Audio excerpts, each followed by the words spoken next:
राजस्थान में श्रीगंगानगर जिले की करणपुर सीट के चुनाव परिणाम ने भजनलाल सरकार को बड़ा झटका दे दिया है। सरकार बनने के 1 महीने के भीतर ही भाजपा को हार का सामना करना पड़ा है। सरकार में मंत्री बनाए गए भाजपा प्रत्याशी सुरेंद्र पाल सिंह टीटी चुनाव हार चुके हैं। टीटी कई राउंड तक कांग्रेस प्रत्याशी रुपिंदर पाल सिंह से पीछे पीछे चलते रहे और अंत तक पीछे ही रहे और सीट गंवा दी, जिसके बाद भाजपा को बड़ा झटका लगा है। बीजेपी की ओर से चुनाव जीतने के लिए हर दांव खेले गए और चुनाव प्रक्रिया के बीच में ही भाजपा प्रत्याशी सुरेंद्र पाल सिंह टीटी को मंत्री बना दिया गया था, लेकिन ये सारे दांव फेल हो गए हैं। राजस्थान में श्रीगंगानगर जिले की करणपुर विधानसभा सीट पर चुनाव में भजनलाल सरकार को एक बड़ा झटका लगा है। यहां से भाजपा प्रत्याशी सुरेंद्र पाल सिंह टीटी 12,570 वोटों से चुनाव हार चुके हैं। आपको बता दें कि भाजपा इस चुनाव से पहले ही टीटी को भजनलाल कैबिनेट में मंत्री बना चुकी थी। इस लिहाज से देखा जा सकता है कि इस चुनाव में बीजेपी का काफी कुछ दांव पर लगा हुआ था। इसी के साथ राजस्थान के नए मुख्यमंत्री भजनलाल शर्मा की अब पहली परीक्षा भी थी, जिसमें वो फेल हो गए हैं। वहीं कांग्रेस की जीत और बीजेपी की हार के बीच 3 ऐसे कारण हैं जिन्हें नजरअंदाज नहीं किया जा सकता।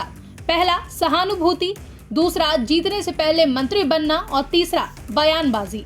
हालांकि इससे पहले भी टीटी 2018 में इसी सीट से गुरुदीप कुन्नर के सामने चुनाव हारे थे। तब भी वे तत्कालीन वसुंधरा सरकार में स्किल डेवलपमेंट मंत्री थे। हालांकि भाजपा विकास के मुद्दों को लेकर इस चुनाव में उतरी थी। यहाँ सिख और जाट वोटरों की तादाद काफी ज्यादा है और इलाका पंजाब से सटा हुआ है, इसलिए वहाँ के मुद्दे भी चुनावों पर असर डालते हैं। बता दें, कांग्रेस उम्मीदवार और तत्कालीन विधायक गुरमीत सिंह कुन्नर की मृत्यु के कारण इस सीट पर चुनाव स्थगित कर दिया गया था, जिसके बाद गुरमीत सिंह कुन्नर के बेटे रुपिंदर सिंह को कांग्रेस ने करणपुर विधानसभा चुनाव में उतारा था। वहीं अपनी जीत दर्ज करते हुए कांग्रेस प्रत्याशी रुपिंदर सिंह कुन्नर ने सुरेंद्र पाल टीटी को 11,261 वोटों से हराया और जीत हासिल की है। इस दौरान मीडिया से बात करते हुए रुपिंदर सिंह कुन्नर ने कहा कि इस जीत से जनता ने भाजपा को जवाब दिया है। कुन्नर साहब ने पिछले 40 सालों से जो लोगों से भाईचारा है, प्रेम है और जो उन्होंने सेवा की ईमानदारी से इलाके की, बिल्कुल लोगों ने प्रेम दिया। चाहे 18 साल से बच्चे से लेके 80 साल के बुजुर्ग ने मेरे को आशीर्वाद प्रेम दिया है। मैंने ये चुनाव मेरा नहीं था जी, ये चुनाव कर्णपुर की जनता का था। कर्णपुर जनता ने जो धक्काशाही की है उन्होंने भाजपा वालों, उसको जवाब दिया है जी। तो जनता को अपने आप अपमानित महसूस किया, तो जनता ने इसका सबक सिखाया है।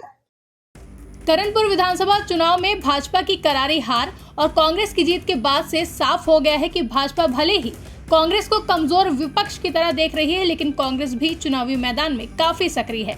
हाल ही में लोकसभा चुनाव से पहले एक बार फिर से राहुल गांधी ने हुंकार भरी और भारत जोड़ो न्याय यात्रा का ऐलान किया।